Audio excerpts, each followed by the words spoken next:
দেবতা তখনকার অসুরদের বাবা ভয় ছিল, ধর্মের ভয় ছিল, আর এখনকার সমাজের অসুরদের বাবা ধর্মের ভয় নেই, তারা ধর্ম মানে না। তো আজকে লক্ষ্য করে দেখেন, সেই রাবণ রাজা, যেটা আমরা জগতে দেখতে পাই শুনতে পাই সবটাই ভুল।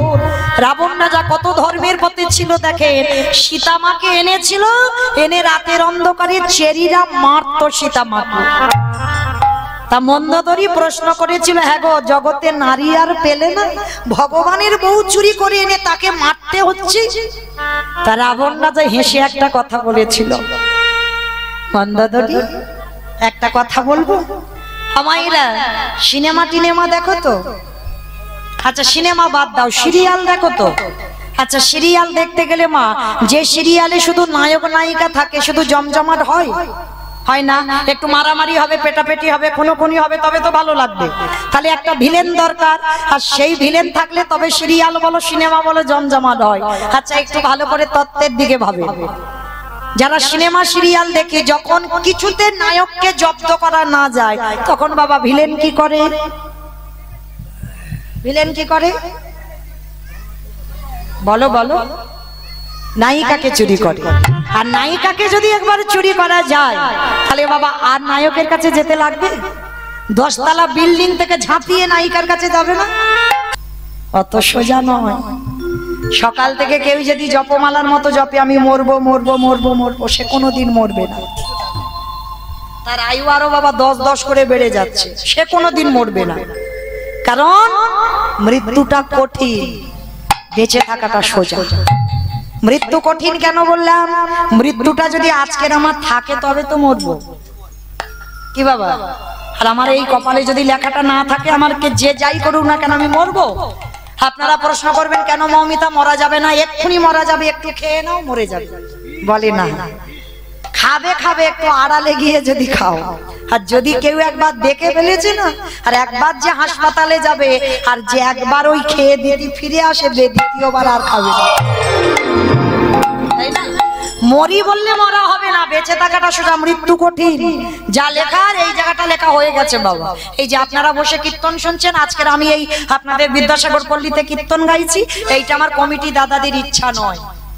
যারা ভাবেন ভুল ভাববেন। আমি যেদিন সুতিকা মন্দিরে ছিলাম, আপনারা যেদিন সুতিকা মন্দিরে ছিলেন, সুতিকা মন্দির কাকে বলে? গোয়ালঘর। গোয়ালঘর সুতিকা মন্দির মানে গোয়ালঘরে, মানে আমি গোয়ালঘরে ছিলাম, আপনারাও ছিলেন। ভাবতে পারছেন? কারণ এরা জানবে কি করে বাবা, এখন তো সব হাসপাতাল আর নার্সিং হোম, ওই জন্য বুঝতে পারছে না। সুতিকা মন্দির আমার মায়েরা ঠাকুমারা জানতো, যেটা আতুর ঘর।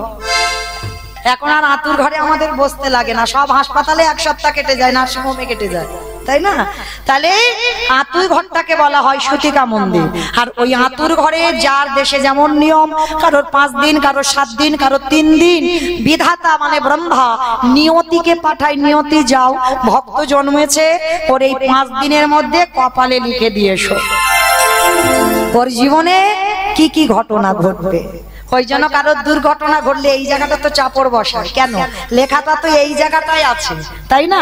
এই যে আজকের আমি বিদ্যাসাগর পল্লীতে কীর্তন গাইবো, আর আপনারা শুনবেন। এটা যেদিন আমার মার করে আমি ঘুমাচ্ছিলাম, সেদিন আমার লেখা হয়ে গেছে, আর আপনারা যেদিন ঘুমাচ্ছিলেন আপনাদের কপালে লেখা হয়ে গেছে।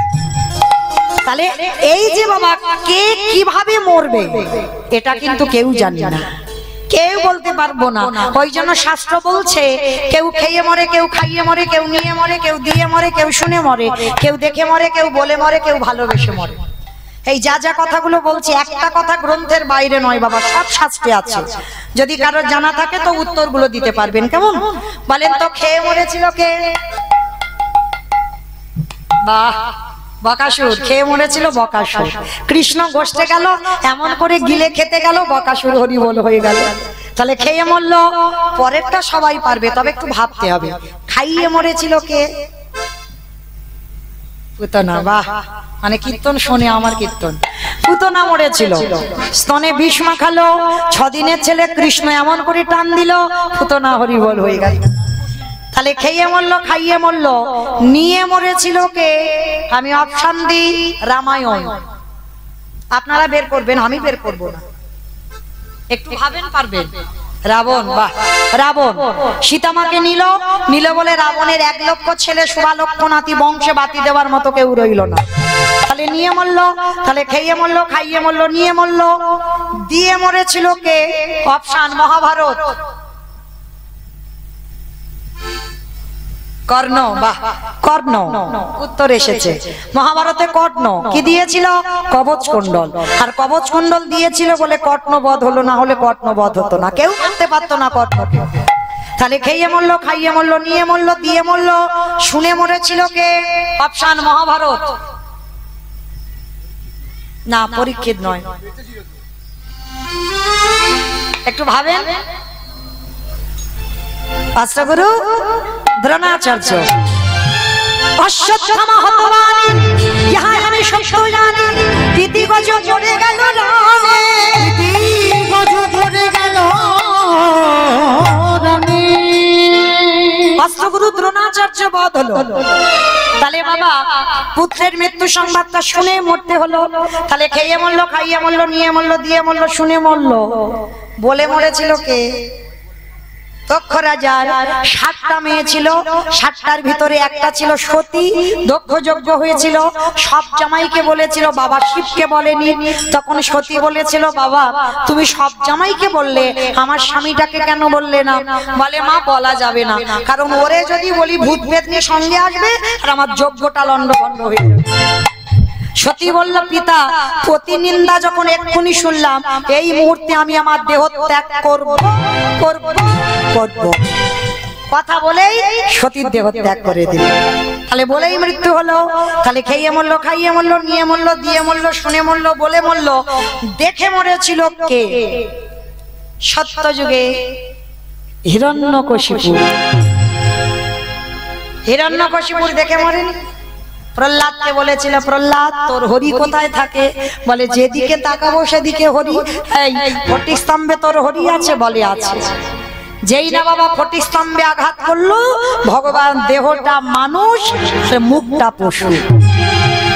কোন ঠাকুর? কোন ঠাকুর? গণেশ ঠাকুর। গণেশ ঠাকুর না, হ্যাঁ নৃসিংহদেব, নরসিংহ রূপ। ওই রূপটা ধরে শুধুমাত্র হিরণ্যকশিপুরকে মেরেছিল। আর এই রূপটা বাবা হিরণ্যাক্ষ আর হিরণ্যকশিপুর দুই ভাইকে মারবার জন্য ভগবানের দুটো অবতার। একটা বরাহ অবতার হিরণ্যাক্ষকে মারবার জন্য, আর হিরণ্যকশিপুরকে মারবার জন্য নৃসিংহ অবতার। মানে কত বড় ভক্ত দেখেন এরা, দুই ভাইকে মারবার জন্য ভগবান দুটো অবতার নিতে হলো, তাই না? তাহলে এই রূপটা নরসিংহ রূপটা ধরলো কেন? এই হিরণ্যকশিপুরের একটা বর দেওয়া ছিল, জানেন তো? বরটা কি না, কোনোদিন এই হিরণ্যকশিপুরকে নারীতে নয়, পুরুষে নয়, পশুতে মারতে পারবে না। যখন হিরণ্যকশিপুরকে মারতে এসেছিল ভগবান নৃসিংহ রূপে, তখন হিরণ্যকশিপুর খিলখিল করে হেসেছিল। বলে, আরে মূর্খ, আমাকে মারতে পারবে না কেন? বলে, আমাকে আশীর্বাদ দেওয়া আছে, আমাকে নারীতে নয়, পুরুষে নয়, পশুতে মারতে পারবে না। ভগবান হেসে বলেছিল, মূর্খ আমি নয়, মূর্খ তুই, যার জন্য আমি তো নারী নয়, আমি তো পুরুষও নয়, আমি পশুও নয়। তোকে মারবার জন্য আজকের আমার এই নৃসিংহ রূপটা ধরা। আবার আশীর্বাদ দেওয়া ছিল, জলে নয়, স্থলে নয়, অন্তরিক্ষে নয়। হিরণ্যকশিপুর বলেছিল, ঠিক আছে আমি মারলাম, তুমি ওই রূপে মারবে, কিন্তু মারতে তো পারবে না। আমাকে জলে, স্থলে, অন্তরিক্ষে মারা যাবে না। আমার মাথায় হাত দিয়ে আশীর্বাদ দেওয়া আছে। বলে, তাতে কি হয়েছে? বলে, একটা জায়গায় তো ফাঁকা আছে। ভগবান মেরেছিল কোথায়? নিজের জানু দেশে। তা জানু দেশে যখন নিল, হিরণ্যকশিপুর হেসেছিল, তবুও মারতে পারবে না কেন? তুমি তো আমার ঘরে মারতে পারবে না, বাইরে মারতে পারবে না। বলে, ঘরে মারতে না পারি, বাইরে মারতে না পারি, একটা জায়গায় ফাঁকা আছে, তোর ঘরের চৌকাটের উপরে দাঁড়িয়ে মারবে। হিরণ্যকশিপুর হেসেছিল, বলে, তবুও মারতে পারবে না। বলে, কেন? বলে, শোনো ভগবান, কারণ আমাকে তো মাসে মারা যাবে না, বারে মারা যাবে না।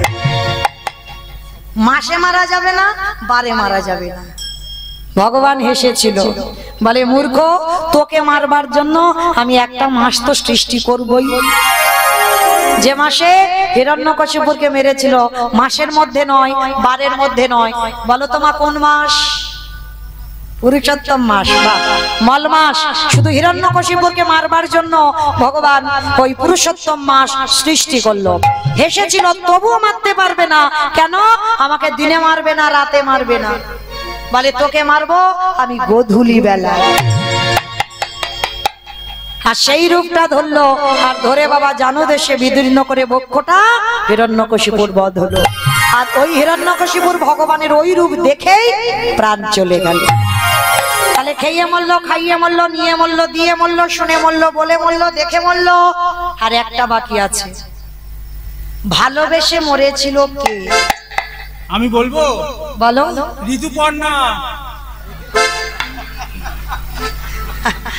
আমি বলেছি গ্রন্থের বাইরে একটা কথা যাবে না, এ তো বাইরে চলে গেল, সে এখনো বেঁচে তো আছে, আর মরলো কোথায়?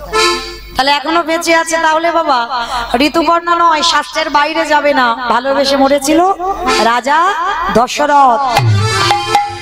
তাকে ভালোবেসেছিল? রামকে? রামকে নয়, কইকেয়ীকে। কইকেয়ীকে ভালোবাসতে গিয়ে বাবা কায়দা করে বউ এমন বর চাইলো, প্রথমবারে ভরত রাজা হবে, আরে দ্বিতীয়বারে রাম যাবে 14 বছর বনবাস। আর যখন 14 বছর রাম বনে গেল, দশরথ কেঁদে কেঁদে অন্ধ হয়ে বিছানা সজ্জা হলো।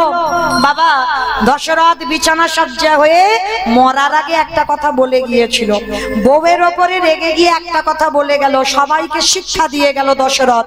কি শিক্ষা বলবো একটু বলি, কেউ যেন আমার উপর রেগে যেও না, আমি কিন্তু বলছি না, দশরথ বলেছিল। বলছে শোনো, কেউ যেন তোমরা আমার মতো বউকে ভালোবেসো না। ভালোবেসো, কিন্তু বউ যেন মাথায় চড়ে না বসে। আর যাদের যাদের বউ মাথায় চড়ে বসবে, মনে রেখো ওগো তাদের দশা আমার মতো পাবে। আমি করে গেলাম তাদের দশা আমার মতো হবে। আসলে যেদিন বাবা বলি মহারাজ দান ছত্র খুলেছিল, দান ছত্র মানে যে যা দান চাইবে বাবা তাকে তাই দান দেবে। বলি রাজা দান ছত্র খুলেছিল, তা ভগবান মনে মনে ভাবলো, বলি তোমার বড় অহংকার, তুমি দান ছত্র খুলেছো, যে যা চাইবে তুমি তাকে তাই দেবে, তবে আজকের আমি দেখবো তুমি আমাকে কত বড় দান দিতে পারো। ভগবান কি করেছিল, 10 অবতারের মধ্যে একটা অবতার, যে অবতারটা হচ্ছে বাবা বামন অবতার। আচ্ছা বলেন তো মা, বামন কাকে বলে? হ্যাঁ বাহ, অনেকে বলে বাবা যারা পুজো অর্চনা করে তাদের বলে, ওদের ব্রাহ্মণ বলে, বামন নয়। বামন যারা বেটে বাবা। তা ভগবান ওই বেটে হয়ে মানে বামন রূপ ধারণ করে, ইহা পরে একটা মাথায় ছাতা আর হাতে একটা কুমণ্ডলী ধরে বলি রাজাকে পরীক্ষা করতে এসেছিল। এসে বলি রাজা দরজায় এসে দাঁড়িয়ে বলেছিল, বলি রাজা বাড়িতে আছো? বলি রাজা ছুটে এসে দেখে না বাবা ছোট্ট একটা বালক, করজোর করে বলছে, বলো বাবা আমি কি করতে পারি তোমার জন্য? বলে অন্য কিছু নয়, তুমি নাকি দান ছত্র খুলেছো, আমাকে দান দাও। বলে বেশ, বলো বাবা তুমি কি দান চাও আমার কাছে? বলে ওই রকম করে নয়, আগে আমার কুমণ্ডলীর জল আছে, জল ছুঁয়ে তুমি ত্রিসত্য করো, তারপরে তো বলবো। তা বামন রূপীর কথা শুনে বাবা বলি রাজা বলেছিল, আমি দান ছত্র খুলেছি, আর এইটুকু ছেলে, বাচ্চা ছেলেও আমার কাছে কি চাইবে? বলি রাজার গুরুদেব ছিল বাবা দৈত্য রাজা শুক্লাচার্য, দৈত্য গুরু ছিল শুক্লাচার্য, বলি রাজার গুরুদেব। আর গুরু আজ্ঞা পালন করতে হবে। গুরুদেব পাশে বসে থেকে বলি রাজাকে বলছে, দাঁড়াও। বলি ও ছেলেটাকে তুমি ওইটুকু মনে করো না, ও হচ্ছে ফোল্ডিং ছাতা। আমার ফোল্ডিং ছাতা দেখেছো? গুছিয়ে নিলে বাবা ছোট হয়ে যায় না, আর যখন খেলিয়ে দেবে দেখবে সেই বড় ছাতার মতো হয়ে যায়। তা গুরুদেব ইঙ্গিত করে বলছে, ওকে দেখতে ওইটুকু, কিন্তু ওইটুকু ছেলে নয়। এই জায়গায় প্রমাণ করে দিয়েছিল বলি রাজা, কৃষ্ণ ভজনে যদি কেউ গুরুদেবে বাধা দেয়, সেই গুরুদেবকে ত্যাগ করা বাঞ্ছনীয়। কৃষ্ণ ভজনে যদি বাবা মা বাধা দেয়, বাবা মাকে ত্যাগ করা বাঞ্ছনীয়, যেমন ভরত মাকে ত্যাগ করেছিল। যদি দাদা হয়ে ভাইকে কৃষ্ণ ভজনে বাধা দেয়, তাহলে সেই ভাইকে ত্যাগ করা বাঞ্ছনীয়। যেমন প্রমাণ রামায়ণে বাবা বিভীষণ, ভরি ভরি প্রমাণ আছে বাবা। কারণ যারা যারা কৃষ্ণ ভজনে বাধা দেবে, সে গুরুদেব হলেও তাকে ত্যাগ করলে তোমার কোনো অপরাধ হবে না, একেবারে ভাগবত বিধান। কৃষ্ণ ভজনে কারোর বাধা দেওয়ার অধিকার নেই। তো আজকে লক্ষ্য করেন, গুরুদেব বলছে বলি তুমি জানো না ওকে দেখতে, ওইটুকু তুমি প্রতিজ্ঞা করো না। তা বলি রাজা বলছে গুরুদেব আমি দান ছাত্র খুলেছি, ও যা চাইবে আমি ওকে দেব দেব দেব। তা গুরুদেব মনে মনে ভাবলো শিষ্যকে তো বাধা দেওয়া যাবে না, তাহলে কি করব? ওই ভগবানের হাতে যে কুমণ্ডলীটা ছিল ওই নলের ভিতরে ওই শুক্রাচার্য ছোট হয়ে জল আটকে বসে আছে, মানে জল বলি রাজার হাতে পড়বে না আর ত্রিসত্য করা হবে না। যেই না আটকে বসে আছে, তা ভগবানও তো চালাক কম নয়, সবার সঙ্গে চালাকি হয়, মানুষ মানুষের সঙ্গে চালাকি করতে পারে, কিন্তু ভগবান কি গো দাঁড়ি পাল্লা ধরে তো বসে আছে, ঠিক সময় মতো হিসাব করে দেবে। তো আজকে লক্ষ্য করেন ভগবান কি করেছে, বলি রাজাকে বলছে বলি রাজা মনে হচ্ছে আমার এই কুমণ্ডলীর নলের মধ্যে কিছু একটা প্রবেশ করেছে, তুমি একটা কাজ করো, ওই যজ্ঞের যে কুশকাঠি আছে তুলে একটু খোঁচা দিয়ে দাও।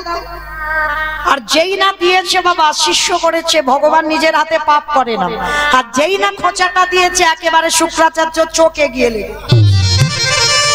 ঝরঝর করে রক্ত পড়ছে, নিজের রূপ ধারণ করে বেরিয়ে এসেছে নলের ভিতর থেকে। রেগে গিয়ে ভগবানকে মনে মনে অভিশাপ দিল, অপদার্থ তোমার এত বড় স্পর্ধা, তুমি আমার শিষ্যের দ্বারা তুমি আমার চোখ অন্ধ করে দিলে, তবে আমারও যখন রক্ত ঝরলো আমি তোমাকে ছেড়ে দেব না, আমি তোমার অভিশাপই দিলাম। আগত কলিকালে যেদিনে তুমি গৌর অবতারে নদিয়ায় যাবে, আমি শুক্রাচার্য হাজার হাজার ব্রাহ্মণ হয়ে যাব। ওই যে তর্কলঙ্কা বাচস্পতি যারা বড় বড় পণ্ডিত, আর তারা কি করেছিল জানো? ও নিমাই, ওই নিমাইয়ের হরি নামে বাধা দিয়েছিল। কি বাবা দেয়নি? ওই শুক্রাচার্য হাজার হাজার ব্রাহ্মণ হয়ে নবদ্বীপে জন্ম নিয়েছিল, আর সেই প্রতিজ্ঞা পালন করলো। নিমাই যখন হরিনাম করত, ওই হরিনামে বাধা দিয়েছিল। তা বামন মনে মনে চিন্তা করলো, দেখি বলি রাজা কেমন আমায় দেয় দান। বলেছিল বাবা দেখো অন্য কিছু দিতে হবে না, আমার 3 পা মাটি দাও, মানে 3 পা ভূমি দিতে হবে, 3 পা মাটি মেপে মেপে, আমার পায়ে তোমার পায়ে নয়। তা বলি রাজা হেসে বলেছিল, হায় ভগবান, সবাই কত সোনা দানা মণিমাণিক আমার কাছে চেয়ে নিয়ে গেল, আর এইটুকু ছেলে ওর পায়ের একটা ছোট ছোট পা, ওর পায়ে নাকি 3 পা মাটি দিতে হবে। ঠিক আছে তাহলে তুমি 3 পা মাটি মেপে নাও। এইবার ভগবানে যেই না একটা চরণে দিয়েছে, একটা চরণে স্বর্গমর্ত দখল হলো একটা পায়ে, আর একটা পা দিয়েছে সোজা পাতাল দখল করলো। তাহলে বাবা 3টে জায়গা তো হয়ে গেল। আর বলেছিল 3 পা মাটি চাই, তাহলে 2 পায়ে ত্রিলোক দখল। এইবার বলছে বলি আর একটা পা রাখবো কোথায়? ত্রিলোক তো আমি নিয়ে নিলাম 2টো পায়ে, তাহলে আমি বলেছিলাম 3 পা ভূমি, তাহলে আর একটা পা রাখবো কোথায় বলো? আচ্ছা বলেন মা, তাহলে কি আর জানতে বাকি হয়? মানুষের 2টো পা হয়, এ বেটা বলছে 3 পা, মানে 3টে পা বার করবে কোথা থেকে? ভক্ত চালাক কম নয়, শুধু ভগবান যদি মনে করি আমি একা চালাক, সেটা ভগবানেরও মূর্খামি হবে। ভগবানের থেকে ভক্ত আরো দ্বিগুণ চালাক। বলছে ঠিক আছে শোনো বাবা, তুমি যখন 2টো পায়ে এই যে 3টে লোক দখল করেছো, তাহলে আগে 3 নম্বরের পাটা দেখাও তুমি। এইবার কি করেছে, আমার বামন রূপী ভগবান পেটের ভিতর থেকে একটা পা বের করেছে, আর পাটা বের করে রাখবারে জায়গা পাই নাই, পাটা বের করে ঝুলছে। কি ব্যাপার বলি, বলো রাখবো কোথায়? না হলে তুমি তো ত্রিসত্যঙ্গীকারী আবদ্ধ, তাহলে বলো রাখবো কোথায়? সঙ্গে সঙ্গে বলি রাজা স্ত্রী ছিল বিন্ধ্যাবতী, বিন্ধ্যাবতী ছুটে এসে বললেন স্বামী গো, স্বর্গমর্ত পাতালে যখন দিয়ে দিলে, তাহলে আর দেরি কেন? তোমার মাথাটা তুমি দিয়ে দাও। সব তো দিয়ে দিলে, আর কিচ্ছু নেই আমাদের, তাহলে তুমি আছো কেন? তোমার মাথাটা দিয়ে দাও। এইবারে বামনে যেই না পাটা বের করে ঝুলছে, বলি রাজা মাথাটা পেতে দিল। এইবার ভগবান ওই 3 নম্বরের পাটা নিয়ে বলি রাজার মাথার উপরে রেখে দিল।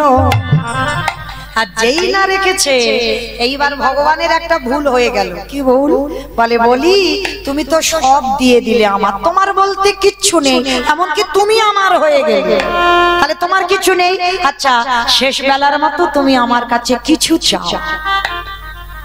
ভগবান এই জায়গাটা কত বড় ভুল করলো দেখো, তুমি সব আমার দিয়ে দিলে, এবার বলি তুমি আমার কাছে কিছু চাও। ভক্ত কত বড় চালাক দেখো, বলছে হে দয়াময়, আমি ত্রিশত্ব করে তোমায় দিয়েছি 3 পা মাটি, এইবার তুমিও ত্রিশত্ব করো, আমি যা চাইবো তুমি আমায় তাহাই দেবে। কি গো বুঝতে বাকি থাকে? ওইটুকু দেখতে ওকে এসেছে, ভালোভাবে বুঝতে পেরেছে বলি রাজা। এইবার ভগবান ত্রিশত্ব করলো, আর যখনই ত্রিশত্ব করে দিল, এইবারে বলি রাজা বললেন হে দয়াময়, দিতে যদি হয় তুমি আমার একটা ধনে দাও। বলো কি চাও? তুমি শুধু আমার হয়ে যাও, আমি তাই গৌর হরিব হরিব। অন্য কিছু চাহি না গো, বলে তুমি শুধু আমার হয়ে যাও। আস্তে কি বাবা ঠাকুর, আমাদের মাথায় ওই বুদ্ধিটা হঠাৎ আসবে? সব বামনকে দিয়ে দিল, আর বলি রাজাকে যেই বলল তুমি কিছু চাও, বলে অন্য কিছু নয়, তুমি শুধু আমার হয়ে যাও। ভগবান বলছে ভক্ত তো খুব চালাক। হ্যাঁ গো বলি, তাহলে আমি যদি তোমার হয়ে যাই, তুমি যা যা কিছু আমায় দিলে সব তো তোমার হয়ে যাবে, তবু আমি ত্রিশত্ব করেছি, আমি তোমার হয়ে যাব। বলো বলি তুমি কি চাও? বলে হে দয়াময়, তুমি আমার কাছে ধরা না দিলে কি হবে আমি জানি, তুমি কে এসেছো, তাই অন্য কিছু তোমার কাছে চাই না, দিতে যদি হয় তুমি আমার একটা ধনে দাও, তুমি আমার ঘরের দারোয়ান হয়ে দাঁড়াও। ও গো দয়াময়, তাই গৌর হরি বল হরি বল হরি বল।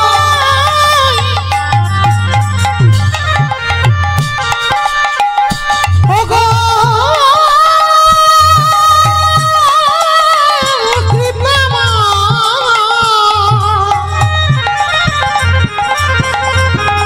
আমি অন্য কিছু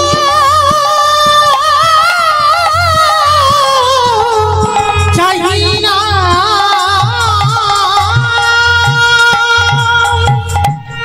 যেই না বলি রাজাকে বলছে বামন রূপী ভগবানকে তুমি আমার ঘরের দরজা দারোয়ান হবে।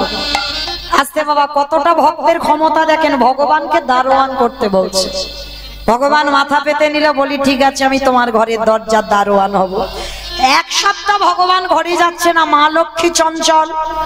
হাই ভগবান, স্বামী 1 সপ্তাহ গেল কোথায়? নারদকে ডেকেছে, অনারদ তুমি দেখেছো তোমার ঠাকুর কোথায় আছে? বলে কেন দেখবো না, খুব জানি, ভালো জানি। বলে কোথায় আছে নারদ? বলে কেন, আমার প্রভু তো ওই যে সিকিউরিটি গার্ডের চাকরি পেয়েছে। বলে চাকরি পেয়েছে কোথায়? বলে কেন, বলি রাজার দরজায়। বলে বলি রাজার দরজায় আমার প্রভু দারোয়ান হয়েছে? বলে হ্যাঁ, গিয়ে দেখে এসো। মা লক্ষ্মী কি করেছে? মনে মনে ভাবছে কত বড় ভক্ত যে আমার স্বামীকে ঘরে বেঁধে রেখেছে, আবার 1 সপ্তাহ। বলে তাহলে তো দেখতে হয়। তা মা লক্ষ্মী কি করেছে বাবা, একটা সাধারণ নারী, আমাদের মতো সাধারণ একটা নারী রূপ ধরেছে। নারী রূপ ধরি একেবারে বলি রাজার দরজায় গিয়ে মা এমন করে পাটা আটকে পড়ে গেছে, একেবারে মা লক্ষ্মীর মাথাটা বলি রাজার পায়ে পড়েছে। ভালো করে এই জায়গাটা শুনবেন বাবা, মা লক্ষ্মীর মাথাটা বলি রাজার পায়ে, আর যেই না পায়ে পড়লো, বলি রাজা তাড়াতাড়ি করে বোন বলে সম্বোধন করে হাত দুটো ধরে তুলেছে। যেই না বোন বলে সম্বোধন করলো, সেদিনটা ছিল বাবা পূর্ণিমার দিন। তাহলে বোন যখন বলেছে, তা সেদিন বাবা মা লক্ষ্মী নিজের আঁচলটা ছিঁড়ে দিয়েছে। আঁচলটা ছিঁড়ে বলি রাজার হাতে বেঁধে দিয়েছে। সর্বপ্রথম সত্য যুগে কথা বলছি। তা যেই না হাতে বেঁধে দিল, আমার বলি রাজা বলছে, দেখো আজকের এই পূর্ণিমার দিনে তুমি যখন আমার হাতে তোমার আঁচলের টুকরো আমায় বেঁধে দিলে, তাহলে আজকে থেকে আমরা বন্ধনে আবদ্ধ হলাম। আমি তোমার দাদা, তুমি আমার বোন। বলো আজকের দিনে যে রাখিটা পড়ালে, বলো আমার কাছে তুমি কি চাও? আমাকে যে দাদা বলে সম্বোধন দিলি, বলো কি চাও? মা লক্ষ্মী বলেছিল, দাদা গো, আজ পূর্ণিমার দিনে তুমি যখন আমার দাদা হলে, দিতে যদি হয় অন্য কিছু তুমি আমায় দিও না, তোমার ঘরের দারোয়ানকে তুমি আমারে করে দাও। যেই না বলেছে ঘরের দারোয়ানকে আমায় করে দাও, সত্যি করে বলো তুমি কে? সত্যি করে বলো তুমি কে? কে আমার দরজায় এসেছো? আমার দারোয়ানকে তুমি ভিক্ষা চাইছো কেন? বলো না তুমি কে? মা লক্ষ্মী আর থাকতে পারলো না, নিজের রূপ ধারণ করে বলি রাজার সম্মুখে দাঁড়ালো। দাদা গো, আমার প্রভুকে তুমি আমার আঁচলে ভিক্ষা দাও। তখন বলি রাজা বলেছিল, মনে রে, আমি ভেবেছিলাম শেষের দিনে আমার প্রাণ পাখি যখন দরজা দিয়ে উড়ে যাবে, আমি ওই ভুবন মঙ্গলের রূপে দর্শন করতে করতে যেন আমার পাখি যেতে পারে। কিন্তু আজকে তুই আমায় দাদা বলে সম্বোধন করলি, আর এই পূর্ণিমার দিন আমি তোকে কথা দিয়েছি আমার দাঁড়িয়ে দাঁড়িয়ে আমি তোকে দিয়ে দেব। কিন্তু ভগবান রে, যাবার আগে একবার কৃপা করে আমার দরজার সামনে এই পূর্ণিমার দিনে একবারে যুগলের রূপে দর্শন দিয়ে যা। এইবারে ভগবান বামন রূপে আর দাঁড়িয়ে থাকতে পারলো না, ওই বলি রাজার দরজায় মা লক্ষ্মীকে বামে নিয়ে ওই বলি রাজার দরজার মাঝে যুগলে দাঁড়াইলো। সবে ভক্তি পুষ্প বৃষ্টি উলুধ্বনি করি করি আরে করি আমার বলি রাজাকে ভগবান দর্শন দিল।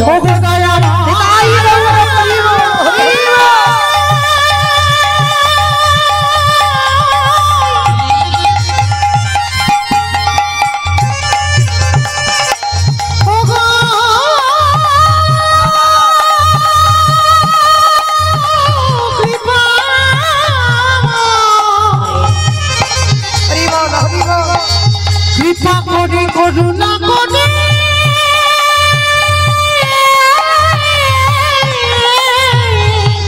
তোমার চরণে আসা,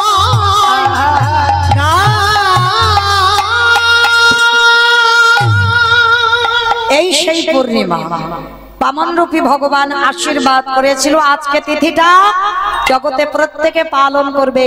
এই যে ভাই বোনের বন্ধন, একে অপরকে বন্ধন, এই যেমন মা লক্ষ্মী শাড়ির আঁচল ছিঁড়ে বাঁধলো, যার জন্য বাবা সেই তিথিটা আজও আমরা কলির মানুষ পালন করে আসছে।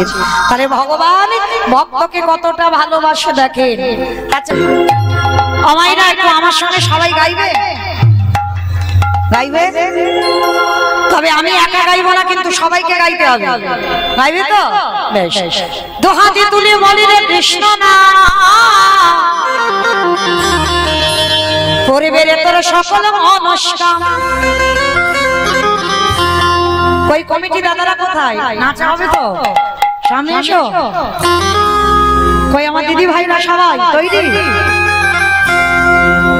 হরে কৃষ্ণ হরে কৃষ্ণ কৃষ্ণ কৃষ্ণ হরে হরে হরে রাম